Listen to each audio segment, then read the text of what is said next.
భారత్లో న్యాయబద్ధంగా ఎన్నికలు, విస్తృత సాంకేతికతతో అత్యంత పారదర్శకంగా నిర్వహణ, నా గెలుపు ప్రపంచ ప్రజాస్వామ్య విజయం, టెక్నాలజీతో గుత్తాధిపత్యం పోవాలి.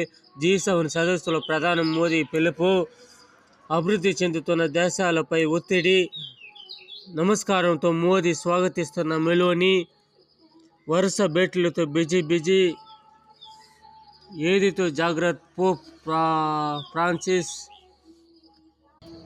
ఇటలీలో అపులియాలో జరుగుతున్న G7 దేశాల కూటమి సదస్సులో శుక్రవారం ఆయన మాట్లాడారు. ఇది G7 కూటమి 50వ సమావేశం. ఆహ్వానిత దేశ హోదాలో హాజరైన మోదీ మాట్లాడుతూ సాంకేతికతలో గుత్తాధిపత్యం పోవాలని, ఫలితాలు అందరికీ అందాలని ఆకాంక్షించాలి. ఈ విధంగానే భారతదేశం ముందుకు వెళ్ళాలని కోరుకుంటాము. అందరూ బాగు